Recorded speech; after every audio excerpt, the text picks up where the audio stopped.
Hey everyone, good morning. Well, for me, it's good morning. Um, so we're on day 3 of key features, and today we are going to be doing positive, negative, and behavior. So let me get down there. Remember, I wrote it ahead of time. So if you need time, just pause the video. Okay. So positive. The graph is considered positive where the y values are greater than 0. Or, as you probably heard in the past, think of what's above the x-axis. It's negative where the y values are less than 0. So below the x-axis. The other thing is when we write our positive, negative intervals, remember that we use our x values, intervals with x values. Okay, don't use the y values, use the x. Okay, we're only looking at the y values, but we're using the x values. And then we have end behavior. Now we've already done this year right now, so let's just go over it because we're going to have to add some stuff in there. Okay, so remember, end behavior is where the graph goes at the ends. Okay, so when you look at the left side of the graph, this is how to officially label it. And then we say, hey, is it going up to infinity, down to negative infinity, or our new case is, does it stay constant? And at what y value does it stay constant at? So this is the, oops, I put infinity, and it should be, left side would be x going to negative infinity. This is how you can tell if it's left or right. Okay. And then the right side here goes to infinity. Again, telling yourselves, hey, is it going up to infinity, down to negative infinity, or does it stay constant? And if it does, at what value? So let's do some of our examples and finish off our notes for key features.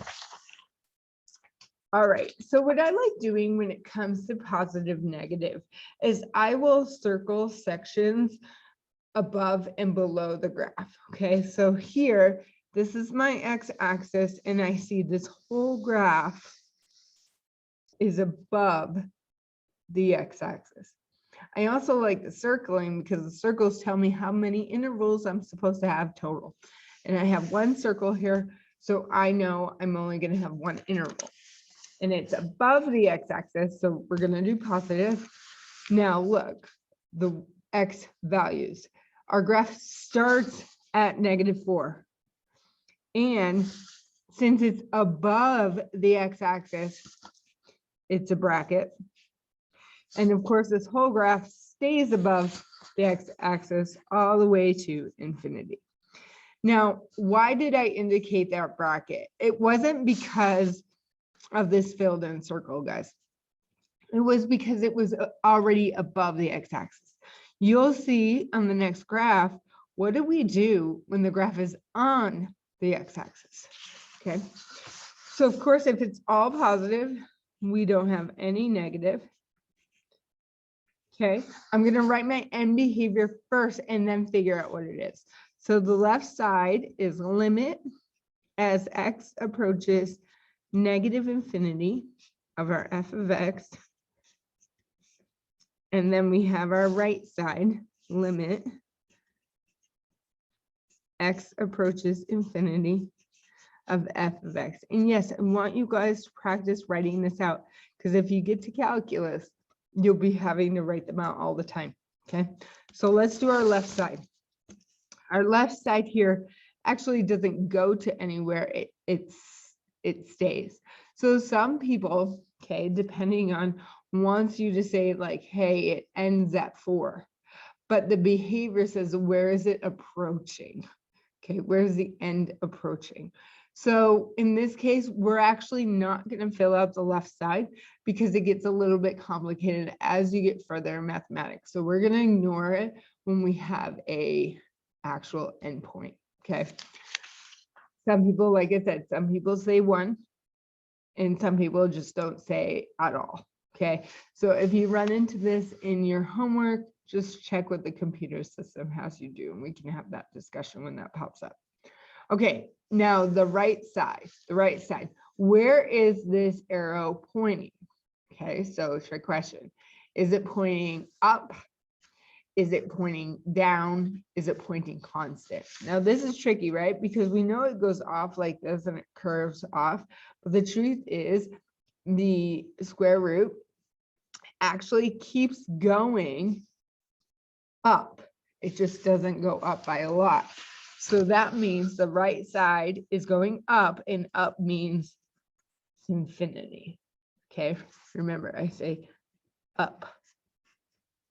And of course, we started with a tricky one. Don't worry about it. Like I said, depending on your teachers and stuff, figures out how to write that endpoint.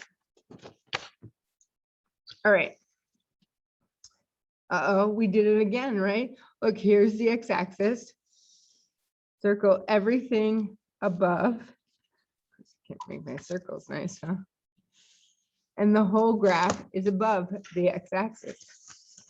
So that arrow tells me my left side is at negative infinity and my right side's at infinity. Sorry, you guys can't see that. Okay, and it's not negative at all because it doesn't go below the x-axis. So that's really nice. Let me write down my left side.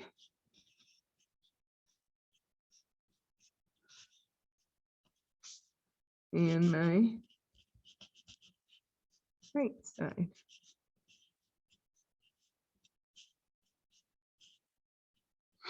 Okay, now my left side of this graph, the arrow is pointing which way? It's pointing up, and up means infinity, right? My right side is pointing up. Up means also infinity. And we're done. All right, let's look at this tricky one. Okay, now because I have a lot of pencil work here, I actually might use, okay. So I'm going to start at the left side. I see I have above the x-axis, below the x-axis. This whole piece here is above the x-axis, and this whole piece here is below the x-axis. You guys see how I'm doing that? Above, below, above, below. Okay, and just because it crosses the y-axis here doesn't mean we have to split it up. The whole thing right here to here is above. Okay, so how many circles did I make? I made 4 circles, so I should have a total of 4 intervals for my positive negative. And lots of times I like to go in order just so I'm putting it in the right spot and I don't have to worry about missing any. So as I can see here, my first circle here is above the x-axis and it crosses right here. What do you know? What value is this? It's my x-intercept, right? And we had put that x-intercept as negative 5.5. Okay, so we're going to start at negative infinity because it would keep going, right? So negative infinity. And then it stops being above the x-axis at that negative 5.5.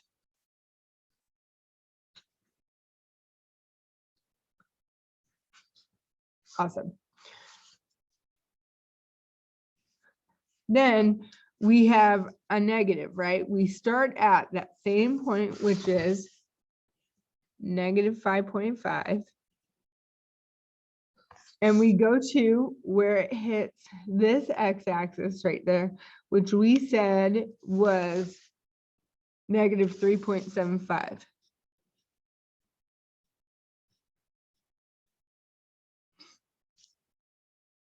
Oops, sorry.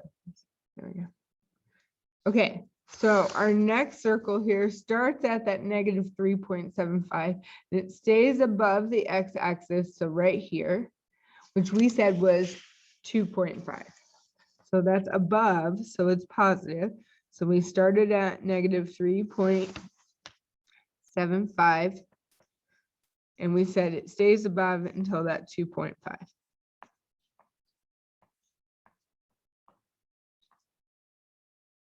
All right, and then it begins negative at that 2.5. And it will stay below the x-axis there forever until we go right. Forever right would be infinity. Now, as you can see, I did not put brackets down. Why is that? Well, because when it hits the x-axis, it's neither above nor below. So when it's neither, we have our bracket. The other thing I want you guys to look at this here, this is the perfect graph to look at this, is your increasing, decreasing all come from your max and min values. You guys see that? Max and min values here. Okay. Now this -1 is specific, right? Because let's see, where did we have that? It's because of the constant. -5, -3, yeah, because of the constant, that's why. But mostly increasing and decreasing will have your maximum values, and your positive and negative will always have your x-intercepts. Okay, this is always your x-intercepts that you're using here. All right, let's check if our end behavior does something tricky. So this is the left side. So as it approaches negative infinity. And then we have our right side as it approaches infinity. All right, so if you look at your graph right now, the left side are arrows pointing in which direction? The left side, the arrows pointing up, and up means infinity. All right, tricky part here. Our right side, the arrow is pointing which way? It's not pointing up, it's not pointing down, it's pointing constant, it's horizontal. So when it's horizontal, what we do is we look back at the y value, okay? We look back at that y value, and that is what we put it at. So it's at -2.